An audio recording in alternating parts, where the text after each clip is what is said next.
The night my son's wife smiled across a white tablecloth and told me my house would be better used by a growing family. I knew she had already measured my walls in her head.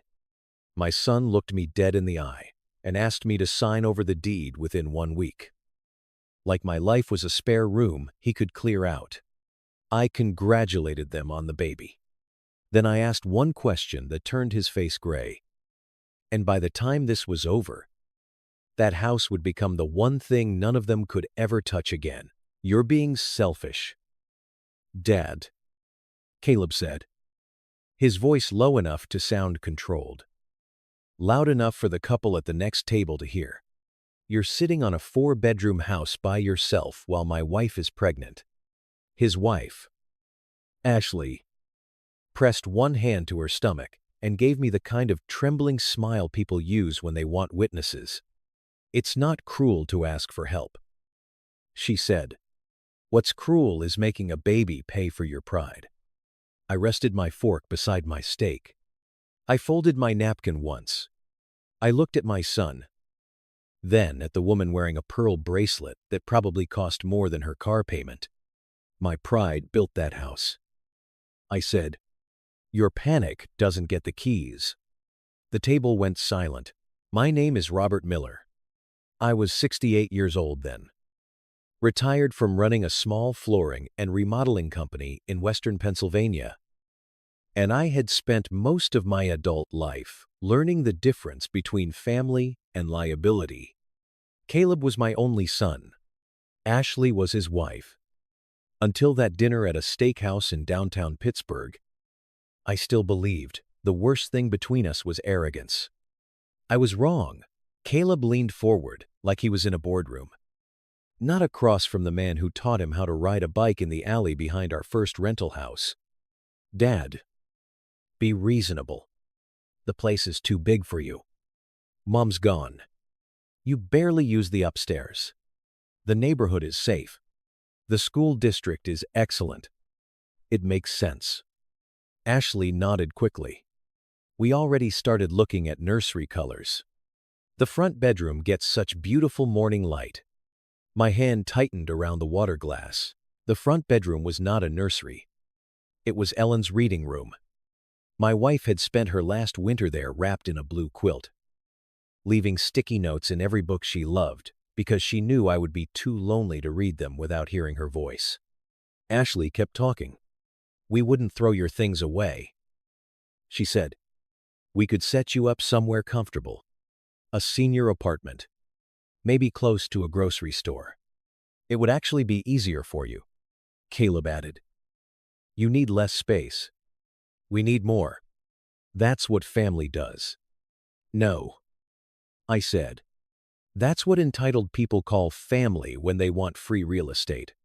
His face twitched. Ashley's mouth opened. I reached into my jacket, took out enough cash to cover my meal and coffee, and placed it under the edge of my plate. No symbol. No flourish. Just money on linen. "Jalib," he said. "You're really going to embarrass us like this." I stood. "I gave you a childhood home."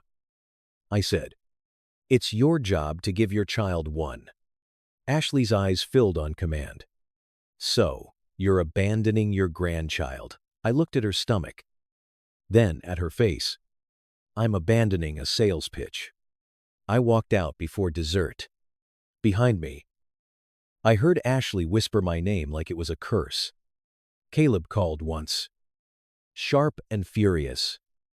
But I kept walking through the restaurant, past the hostess stand, into the cold March air. My truck was parked beside a row of black luxury SUVs. It was scratched, paid off. And mine? I sat in the driver's seat for a moment before starting it. I told myself the conversation was over. I told myself public humiliation would cool them down. I told myself my son would wake up the next morning ashamed. That was the last innocent thought I had about Caleb. The next morning, I went downstairs before sunrise, like I had for 40 years. My knees cracked. The house breathed around me. Old wood warming slowly. I made black coffee, and reached for the hook beside the mudroom door where I kept the spare key. The hook was empty. I stood there with my hand in the air. Ellen used to say I could hear a bad subfloor before I stepped on it. That morning, I heard the bad beam inside my own family. A key does not walk away. A spare key does not vanish by mistake one day after your son asks for your house. I was already grabbing my jacket when tires crunched outside. At first I thought it was a delivery truck. Then I looked through the front window and saw a white moving truck backing into my driveway. Its ramp dropping over the flower bed Ellen had planted along the walkway. Two movers hopped out and started unloading a white sectional couch wrapped in plastic. Ashley stood on my porch in a camel coat, holding an iced coffee and pointing like she owned the foundation under her shoes. I opened the door. One mover had his boot on my threshold. "Stop," I said. He froze. Ashley spun around. For half a second, I saw the real expression on her face. Irritation. Not fear. Not surprise. Irritation that the object had spoken. Then she smiled. "Robert. Good. You're home. I was hoping we could get ahead of the hard part." "The hard part, moving you," she said. Sweet as poison. "Caleb had meetings all morning. So we handled it. We boxed most of your bedroom. Don't worry. We labeled things." I looked past her into my foyer. Boxes sat against the staircase. My coats were piled on a chair. Ellen's framed wedding photo had been turned face down on the entry table like clutter. A hot, clean anger moved through me. "You used a stolen key." Ashley's smile tightened. "Don't be dramatic. Caleb had access. This is family property." "No. This is my property." She sighed.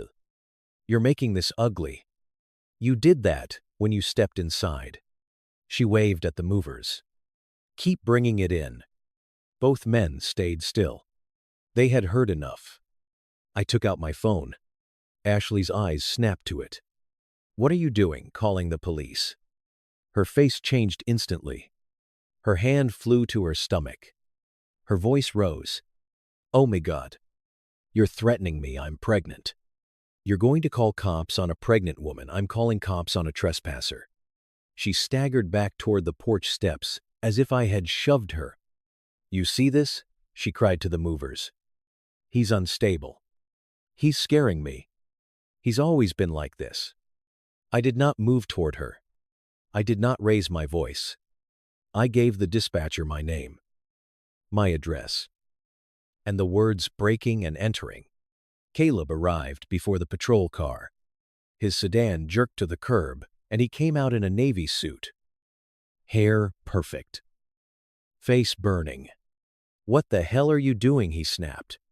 "Protecting my house." He got close enough for me to smell mint gum on his breath. "You're humiliating Ashley in front of strangers." She humiliated herself when she hired them. He lowered his voice. "Dad, listen to me. If you make this a police matter, you will regret it. Threats work better when the person still respects you." His eyes went flat. The police pulled up 2 minutes later. Ashley ran to them first, crying into her sleeve, saying I had scared her, saying I was confused, saying the house was in transition and I was having one of my episodes. One officer looked at me. "Sir, do you live here? I own here." I handed him my driver's license, the county property tax record on my phone, and a scanned copy of the deed from my cloud folder. I had owned businesses long enough to keep receipts for receipts. The officer read. His partner looked from the documents to Caleb. "Do you have proof you live here?" Caleb swallowed. "Not yet. We were moving in as a family arrangement." Was the owner aware? Ashley shouted. He agreed at dinner, then changed his mind because he hates me. I looked at her. "Say that again after I pull the restaurant camera footage." Her mouth shut. The officers ordered the movers to reload every item. Ashley stood on the lawn, sobbing with no tears on her cheeks. Caleb kept whispering into his phone, probably trying to find a lawyer before lunch. Neighbors watched from porches. Nobody spoke. When the truck finally pulled away, one officer told Caleb and Ashley they were not welcome on the property unless I invited them. Caleb stared at me from the sidewalk. "You just picked a fight you can't win," he said. I stepped into my doorway. "I don't fight for sport," I said. "I finish jobs." I closed the door. For a few minutes, the silence felt like victory. Then I walked through the house and saw what they had done. My bedroom drawers had been emptied into cardboard boxes. Ellen's scarves were crammed beneath old shoes. In the upstairs hallway, the movers had scraped the wall, carrying some piece of Ashley's fantasy furniture. Then I entered Ellen's reading room. The picture above my wall safe was crooked. I moved it aside. The keypad was scratched. The metal trim around the safe had fresh gouges, ugly and silver against the dark finish. Someone had tried to pry it open. Not movers. Movers do not search behind framed photographs. I stood there in that room, with Ellen's quilt still folded in the chair, and understood that my son had not come for space. He had come for access. I went downstairs, opened my laptop, and checked the credit card account I had almost forgotten existed years earlier, when Caleb graduated college and moved into his first apartment. I gave him an emergency card connected to one of my accounts. I told him it was for hospital bills, car trouble, or a real disaster. He used it twice in his 20s and then never again. Now, the screen showed recent charges: a luxury furniture showroom, a maternity boutique, a hotel spa downtown, cash advances, payment apps, more transfers than purchases. The total sat there like a slap: $47,000. I stared at it for a long time. My son had tried to steal my house in the morning and had already started bleeding my credit dry before breakfast. I did not call him. I drove to the bank. The branch manager, Lisa, had known me for years.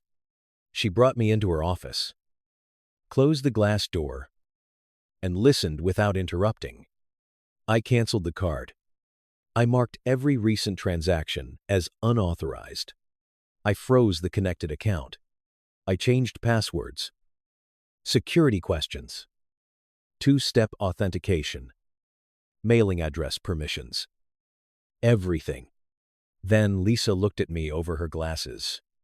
"Robert, I need to ask this plainly. Do you want to file a fraud report naming him?" I looked at the printed charges on her desk. "Yes." My voice did not shake. That afternoon, while Ashley was apparently at a luxury spa with several of her friends, the card declined. I know because Caleb called me from a number I had not blocked yet. Shouting so loud, I held the phone away from my ear. "You humiliated my wife. She used a stolen card. That card was for me. For emergencies. This is an emergency. A facial is not a cardiac arrest." He cursed. Ashley screamed in the background that I was abusive, that I was trying to harm the baby. That stress could make her sick. Then Caleb went quiet. When he spoke again, his voice was a blade. "You will never see this child. You understand me. You'll die alone in that house. You'll rot surrounded by mom's dusty books, begging for a grandchild you chose not to protect." I looked across my kitchen at Ellen's empty chair. I'd rather die alone than be eaten alive. I hung up and blocked him. The next call came from Ashley's father. His name was Grant Whitaker. He lived in a gated suburb north of the city, played golf badly, and spoke like every sentence needed a tax deduction. He invited me to lunch at his country club, said the adults needed to clear up a family misunderstanding. I went, not because I wanted peace, Because men like Grant reveal themselves fastest on their home turf. He and his wife, Pamela, were waiting at a window table, overlooking a green that looked too perfect to be real. Grant wore a pale blue sweater over his shoulders. Pamela had a handbag sitting on its own chair like a guest of honor. "Robert," Grant said, standing halfway. "Glad you came. Let's keep this civil." "I'm civil until someone reaches for my deed." Pamela smiled tightly. "We're all under stress. Ashley is very fragile right now. Then she should stop committing crimes while pregnant." Grant's smile died. He cleared his throat and began speaking in the slow, careful tone people use when they think wealth makes them a therapist. "You're at a stage in life where large assets can become overwhelming. A big property, multiple accounts, maintenance, taxes. It can confuse anyone. I ran payroll for 23 employees." I said, "Try another angle." He leaned closer. "Fine. I'll be direct. I can buy your house privately. Cash. No listing. No embarrassment. You walk away comfortable. And the kids get stability." He slid a folded paper across the table. The number was less than half the market value. Pamela added, "It's generous, considering the family tension." I looked at them. Then, at Grant's watch. "Nice watch," I said. His chest lifted. "Thank you. The second-hand ticks. That model should sweep." His face changed. Pamela's fingers tightened on the handbag strap. I looked at her bag. And that handbag still has the rental tag tucked behind the zipper. Pamela grabbed it fast. The air left the table. I pushed the paper back to Grant. "You came here dressed like old money and made a lowball offer because your daughter and son-in-law are broke enough to need my house. That means you're broke too, or close enough to smell smoke." Grant's jaw worked. I dropped cash for my coffee. "Here's my counteroffer," I said. "Stay away from me." I left them at the window table, exposed under all that polite lighting. For 2 days, nothing happened. That was when I should have been most worried. Silence from desperate people is not peace. It is planning. The envelope arrived by courier on a Thursday afternoon. Inside was a petition for emergency guardianship and conservatorship. Caleb, Ashley, Grant, and Pamela had signed statements claiming I was paranoid, violent, confused, financially irresponsible, and possibly suffering rapid cognitive decline. They asked a judge to give Caleb temporary control over my medical decisions, bank accounts, and property while I underwent evaluation. They were not trying to inherit from me anymore. They were trying to erase me while I was still breathing. The papers accused me of attacking a pregnant woman. They accused me of imagining the break-in. They claimed I had been seen wandering the neighborhood at night, muttering about stolen keys and conspiracies. Caleb wrote that he feared I would harm myself or others unless protected from my own delusions. I read every line standing in the hallway. Then I did the one thing they did not expect. I smiled. Not because it was funny, because I finally knew what kind of war I was in. I called my lawyer. Her name was Marlene Price. She was small, silver-haired, and had once made a city inspector apologize to me in writing after he tried to shake down my company. She did not waste words. I placed the petition on her desk. She read in silence.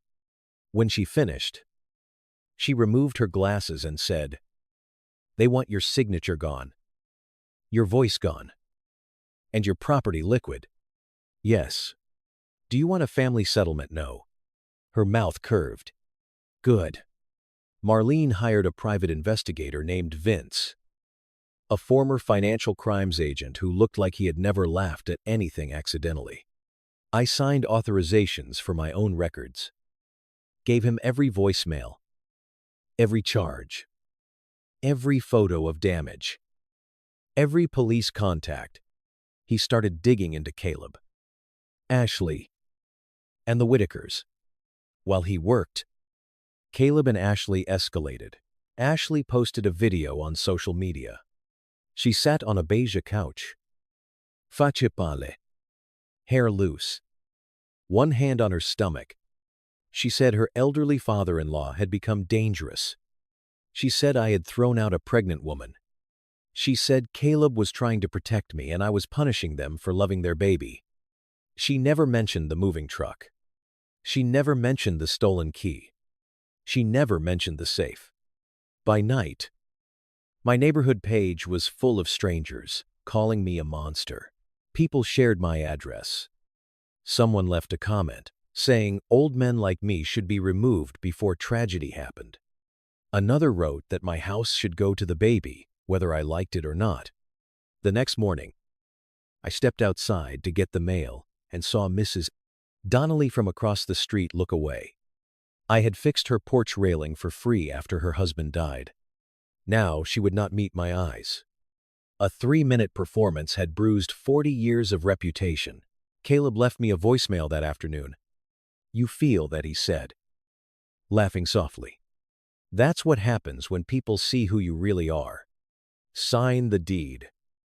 "Dad, we can still make this quiet." I saved the message. Then I made coffee for Mrs. Donnelly and our pastor, Reverend James Carter. I did not beg them to believe me. I did not rant. I laid a folder on the coffee table, excused myself to the kitchen, and gave them 3 minutes alone with the police incident summary, photos of the damaged safe, bank fraud report, and copies of the guardianship petition. When I returned with cookies, Mrs. Donnelly's hand was over her mouth. Reverend Carter looked like someone had stepped on sacred ground. "Robert," he said carefully, "why didn't you tell people? Because truth doesn't need mascara." I said. Within 48 hours, the neighborhood shifted again. Quietly, at first. A phone call here. A church group text there. Then comments appeared under Ashley's video asking about the stolen key, the police report, the credit card charges. Ashley deleted questions. More appeared. She turned off comments. That only made people talk louder. Caleb called from a blocked number. "You think you're smart," he said. "No. I think you're sloppy. You ruined us. I exposed you. Those are different verbs." That night, a baseball bat broke my truck windshield. The crash woke me just after midnight. I looked through the upstairs window and saw Caleb in my driveway. Drunk, shirt untucked, swinging an aluminum bat like a man trying to murder glass. He dented the hood. He screamed that I owed him. He screamed I had destroyed his family. He screamed the house was supposed to be his. Lights came on up and down the street. I had installed cameras after the moving truck. 4 of them. High definition. Audio. Motion alerts. Cloud backup. I opened the front door and stepped onto the porch. Caleb stumbled toward me. "You old, selfish bastard." I kept my hands open at my sides. He climbed the steps and grabbed my jacket with both hands, slamming me back against the brick. Pain flashed across my shoulder. I could have knocked him down, even at 68. I still had the arms of a man who carried boxes of tile and sheets of plywood most of his life, but a bruise on his face would feed their petition. So I did nothing except look past his shoulder at the tiny camera under the porch light. "You came here drunk to assault me over a house?" I asked. He shook me. "It's my house. It should have been mine after Mom died." "No. You just waited for her to stop protecting me." His grip tightened. "You don't get it." He snarled. "I'm taking it. I'll get a doctor to say you're losing your mind." I'll get a judge to put me in charge. I'll sell this place. Pay what needs paying. And you'll be in some facility where nobody cares what you say." I looked into my son's eyes. There he is. He blinked. Sirens sounded in the distance. Caleb released me, stumbled backward, grabbed for the bat, missed it, and ran toward the street. By the time the police arrived, he was gone. I showed them the damage. I did not press charges that night. I wanted the bigger crime alive and moving. I sent the video to Marlene before sunrise. She called at 7. "This is strong," she said. "But the court may still order an evaluation. They'll say it's family conflict. They can order whatever they want." "Good. Because I already booked you with an independent geriatric psychiatrist this afternoon." I smiled into my coffee. "That's why I pay you." The court-appointed doctor's name was Dr. Everett Sloan. His office sat in a medical building near the university. Clean carpet, abstract art, receptionist, with a voice like an airport announcement. When I entered his office, he did not greet me like a neutral professional. He looked over the petition, then over his glasses at me. "Your family is very concerned," he said. "My family is very motivated." He tapped his pen. "Do you often believe people are plotting against you when they file sworn statements saying they are trying to take my rights?" "Yes." He smiled faintly. "Hostility can be a symptom. So can bribery," I said. His pen stopped. He began asking loaded questions. Did I understand the year? Did I become violent when contradicted? Why had I terrorized a pregnant woman? Why did I accuse my son of theft without considering that I had simply forgotten authorizing charges? He spoke over me twice. He wrote when I breathed too long before answering. The trap was simple. If I got angry, I was volatile. If I got quiet, I was impaired. If I corrected him, I was paranoid. I answered calmly. Short sentences. Dates. Names. Documents. No speeches. Then Marlene entered without knocking. "Doctor." Sloan stood. "This is a closed evaluation." "Not anymore," Marlene said. Behind her walked 2 independent physicians and a neuropsychologist we had hired. One had already evaluated me for several hours earlier that week and found no cognitive impairment. Marlene placed a file on Dr. Sloan's desk. "This is the independent evaluation," she said. "And this is a subpoena packet we are preparing after discovering a consulting payment made to your limited liability company from a business account connected to Pamela Whitaker." "Doctor." Sloan's face drained. Marlene tapped the page. "You can continue this evaluation if you want, but you will do it knowing every question, every note, and every financial relationship is about to become discoverable." The doctor sat slowly. "I may need to reschedule," he said. "No," I said. "You may need a lawyer." The guardianship petition collapsed 3 days later. Caleb's attorney withdrew. Ashley's video vanished. Grant and Pamela stopped answering calls. That was when Vince delivered the real reason. Caleb had not been a rising operations director like he claimed. He had been fired months earlier for misusing company funds. Not charged yet, but forced out. His luxury apartment in the Strip District was behind on rent. The eviction filing was already in motion. Ashley's boutique purchases were mostly on store credit. Grant had gambling debts tied to illegal sports betting. And Pamela had been quietly taking cash advances to keep collectors away. The $47,000 from my card had not been for nursery furniture. Most of it had moved through payment apps into accounts linked to Grant's gambling debt. I sat in Marlene's office reading the report, feeling something inside me go quiet. My son had not tried to steal my house because he needed a nursery. He had tried to steal it because everyone around him was drowning, and they had decided I was the lifeboat they could cut apart for wood. Marlene watched me across the desk. What do you want to do? Own their leverage. I said. She understood immediately. Through a new limited liability company. We purchased the apartment debt and eviction rights from Caleb and Ashley's landlord. The property management company was thrilled to get paid and walk away. Then, through other channels Vince had identified, we acquired several of Grant's defaulted notes and civil debts from collection brokers. Not the illegal gambling debt itself. The legal paper around his collapsing life. Lines of credit. Personal loans. Business advances. Debts sold for pennies because everyone thought the Whitakers had nothing left. They did not know their largest legitimate creditor had become me. Would you have stayed quiet this long if your own child was digging a grave for your name? I waited.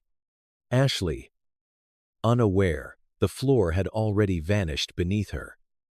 Scheduled a baby shower at a downtown hotel ballroom. She rented white flower walls. A dessert table. A violinist. And a photographer. The invitation said, "Celebrating baby Whitaker Miller." It should have said, "Evidence-gathering event." I arrived after her speech began. She stood beneath a balloon arch, one hand on her stomach, thanking everyone for supporting her through cruelty. Caleb stood beside her, pale but smiling. Grant and Pamela stood behind them like proud royalty on rented legs. Ashley dabbed her eyes. Some people think family is about property. We believe family is about love. I opened the ballroom doors. The violinist stopped. 50 guests turned. I walked down the center aisle with 3 black folders in my left hand. I wore the charcoal suit Ellen had always liked.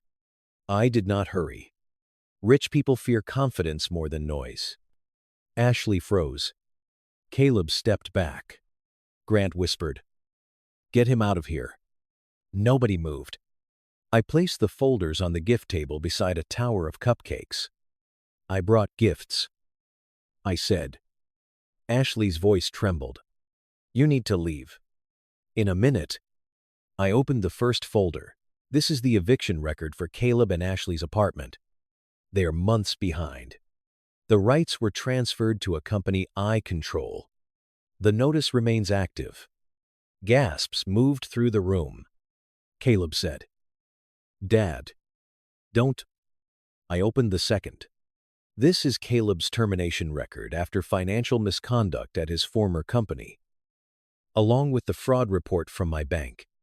Ashley whispered, "Stop lying." I looked at her. "You built a party on lies. Don't complain about the plumbing." I opened the third folder and turned to Grant.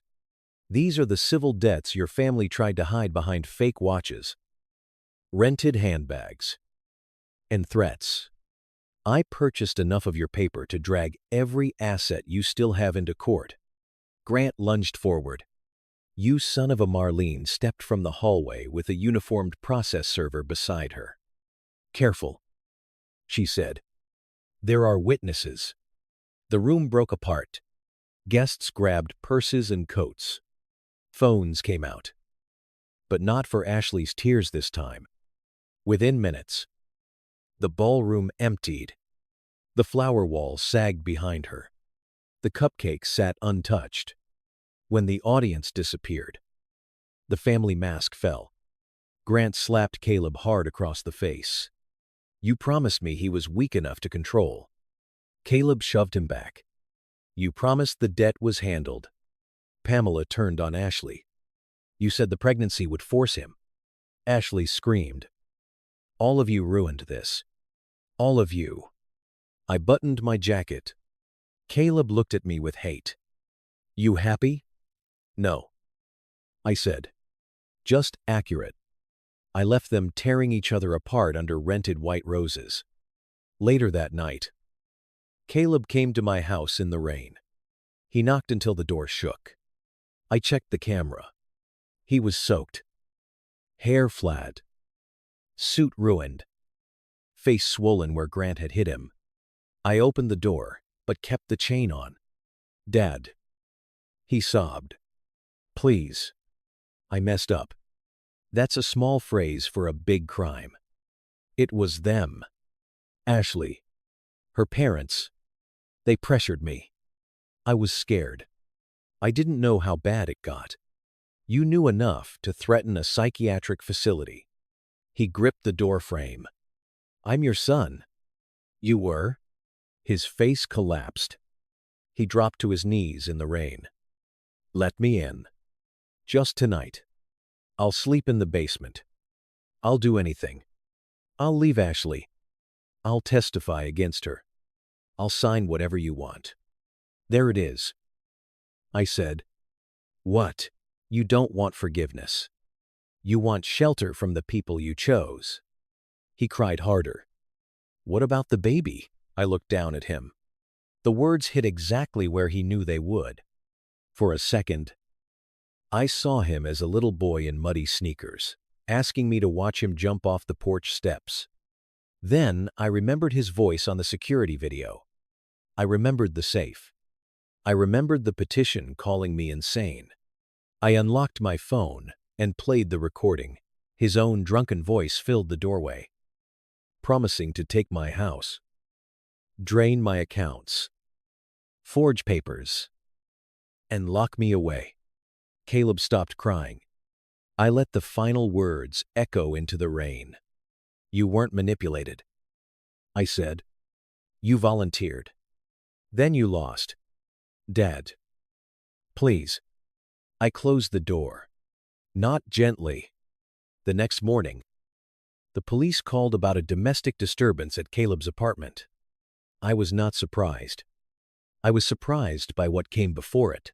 Vince had obtained medical billing records through a court-approved subpoena tied to the fraud investigation. He was tracing the alleged prenatal charges Ashley had billed or referenced. What he found was not prenatal care. Ashley had miscarried months earlier. There were records of the loss, follow-up care, and then nothing. No current obstetric appointments. No recent ultrasounds. No blood work. No active pregnancy billing. The baby shower. The restaurant tears. The porch sobbing. The hand on the stomach. The social media video. All of it had been staged around a pregnancy that no longer existed. Ashley had worn a silicone belly under designer maternity clothes and used a ghost child as a weapon. I sat in my kitchen while Marlene told me. For the first time in weeks, I did not feel rage. I felt cold. Caleb did not know. That much was clear from his messages. His threats. His panic. He believed in the baby. He had destroyed his life for a lie. Ashley sharpened and pointed at me. A weaker part of me wanted to warn him. A father part. The part that remembered cutting grapes into halves for a toddler and checking under a bed for monsters. Then I remembered the monster had grown up and learned paperwork. I had the record certified. No letter. No plea. No fatherly explanation. Just dates. Billing codes. And the absence of every medical record Ashley claimed existed. I sent them by legal courier directly to Caleb at his apartment. Hand delivery only. Not to Ashley. Not to the front desk. The courier confirmed delivery in the afternoon. Less than an hour later, the apartment building called police. Caleb had opened the packet, confronted Ashley, and exploded. He destroyed mirrors, smashed the imported coffee table, broke a glass balcony door, and screamed so loudly that neighbors flooded emergency lines. Ashley, brilliant survivor that she was, immediately became the victim again. By sunrise, she had filed for a protective order and a divorce. Her divorce filing demanded spousal support, half of marital assets, legal fees, and emergency possession of the apartment she was being evicted from by a company I controlled. Caleb used his one phone call from county lockup to ask the police to contact me about bail. The sergeant was polite. Mr. Miller, Your son asked whether you would be willing to post bond or arrange counsel. I looked at the morning sun on my kitchen table. No. There was a pause. No. Sir, his behavior is not my emergency. I hung up. The criminal case took months. Fraud. Identity theft. Elder financial exploitation. Conspiracy connected to the false guardianship filing. Ashley tried to blame Caleb. Caleb tried to blame Ashley and the Whitakers. Grant claimed gambling stress made him vulnerable. Pamela cried into tissues and said she only wanted stability for her daughter. Evidence does not care about tissues. The prosecutor played Caleb's porch confession. The jury heard him threaten to fake psychiatric documents. They saw the bank transfers. They saw the furniture charges. They saw the guardianship petition. They saw Ashley's video. Then the police report. Then the medical records proving there was no current pregnancy when she used that unborn child to shame me in public. In court, Ashley looked smaller without the fake belly. Caleb would not look at me. The verdict came fast. Guilty on the major counts. The judge, an older woman with sharp eyes and no patience for polished excuses, called their conduct predatory, coordinated, and morally vacant. Caleb and Ashley avoided immediate prison only because the court structured a harsh probation package with strict monitoring, mandatory employment, restitution, and suspended prison time hanging over their heads if they missed payments or violated terms. Grant and Pamela's civil judgments landed right behind it. Accounts frozen, remaining assets seized. Their country club life ended with boxes, collection notices, and a motel off an interstate exit where the ice machine screamed through the night. I should have felt victorious. I felt lighter, but not happy. Outside the courthouse, Caleb waited near my truck. He looked ruined. Not humbled. Ruined. There is a difference. Humility looks inward. Ruin looks for someone else's couch. Dad, he said, I have nowhere. I opened my truck door. Shelters are listed on the county website. He flinched. You're serious? Yes. I have less than $300. Ashley locked me out. My probation officer wants an address. I can't sleep in my car. You sold the car to keep up the lie. He stepped closer. One night. Please. The basement. The garage. Anywhere. The house you tried to steal.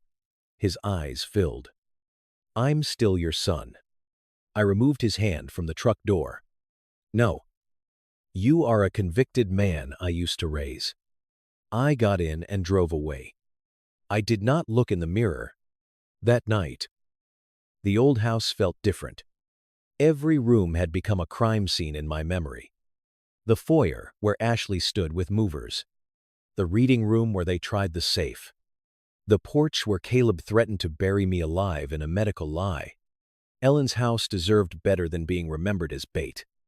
So I made a decision nobody expected. I called a nonprofit in Pittsburgh that ran transitional housing for young adults aging out of foster care. I had donated flooring labor to them years earlier. Their director, Monique, came with 2 board members to tour the house. They were careful at first, afraid of wanting too much. Then they saw the bedrooms, the kitchen, the fenced yard, the bus line nearby, the community college within reach. This would change lives. Monique said softly, but we can't afford anything near this neighborhood. You won't have to. I said, I sold the house to the nonprofit, far below market value, and structured the rest as a charitable gift. The deed went into a trust that required the property to remain housing for young people who needed a safe foundation. I kept Ellen's books, our photographs, my tools, and enough furniture for my new place. Everything else went to the home. The house Caleb tried to steal became a sanctuary for strangers who had never asked me for anything.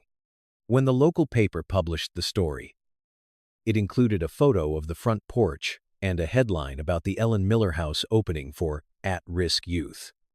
Caleb saw it at his probation office. I know because he called from a number I did not recognize.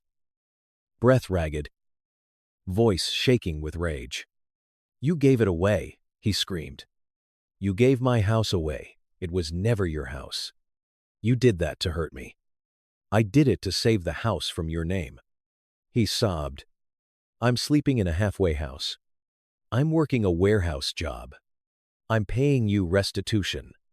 You already won. Why take the last thing I had? You never had it. Caleb, you had access to me. That expired." He cursed Ashley. He cursed Grant. He cursed the judge. Then he cursed me for not signing the deed that night at dinner. That was the moment I knew the sentence had not changed him. Consequences had only taught him new vocabulary for blame. I let him run out of breath. Then I said, "I spent my life giving you a floor strong enough to stand on. You spent yours searching for a ceiling you didn't earn. The house is gone because I refused to leave a ladder for a thief." He whispered, "Dad." "No," I said. "That word requires trust." I ended the call. Then I removed the SIM card from my phone, snapped it in half, and dropped it into the trash. A week later, I moved into a high-rise condo downtown with secured parking, a concierge desk, cameras in every hallway, and an elevator that opened only with a resident card. My old life had been wide porches and maple trees and neighbors who borrowed ladders. My new life was glass. Stale, quiet, and mean. I placed Ellen's photograph on a walnut shelf, facing the skyline. I poured one glass of expensive bourbon and watched the city lights come on across the river. For years, I believed legacy meant leaving something behind for your child. I do not believe that anymore. Legacy is not a reward for shared blood. It is a result of shared values. Caleb wanted the harvest without the planting. Ashley wanted sympathy without truth. The Whitakers wanted status without substance. They all thought my age made me soft. My grief made me needy. And my love made me stupid. They were wrong on all three. People love saying family is everything. It sounds noble until family becomes the hand reaching for your throat. Blood can be a bond. But it can also be a disguise. When someone uses that disguise to steal your money, your home, your reputation, and your legal personhood, they stop being family in any meaningful way. They become a threat, and threats do not get guest rooms. I did not forgive Caleb. I did not keep a chair open. I did not leave the porch light on for a grown man who tried to have me declared incompetent so he could sell my life piece by piece. I chose peace over blood. I chose my sanity over his comfort. I chose to let the consequences he earned become the father he refused to listen to. Maybe that sounds cruel. Maybe it is. But I sleep now. I wake up without checking the driveway for moving trucks. I drink coffee without waiting for a demand. I walk through my rooms without feeling like every wall is being appraised by someone who sees me as an obstacle. And somewhere across town, young people who never had a safe place to land are sleeping under the roof. Caleb tried to steal. That is not revenge in the way people imagine it. Revenge is hot. Mine became colder than that. Cleaner. I took the thing they wanted most and made it permanently useless to their greed. A month after I moved, Monique sent me a photo of the old dining room. The long table was covered in notebooks, job applications, grocery flyers, and a chipped bowl of oranges. No designer centerpiece. No champagne. No people pretending to be better than anyone else.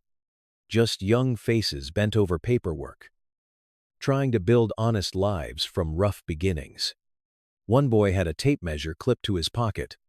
Monique said he wanted to learn flooring because he liked work that left proof behind. I stared at that photo for a long time. Then I laughed once. Not because it was funny, but because life had a way of placing the right hands on the right tools when the wrong hands finally got cut off. Caleb sent letters through his probation office. I returned them unopened. Ashley tried sending a message through a cousin, claiming she had been abused, confused, manipulated, and frightened. I ignored that too. Grant filed motions to slow the collection process. Marlene answered them with paperwork so sharp it could shave stone. Pamela sold jewelry that had never been fully paid for. Their names disappeared from golf newsletters, donor walls, holiday galas, and the polite little circles they had worshipped. Mine appeared on a plaque by the front door of a youth home, beside Ellen's. That was enough. Now, I want to ask you something honestly. If your own child tried to take your home, your money, your reputation, and even your legal freedom, would you still leave a door open because of blood? Or would you do what I did and lock that door forever?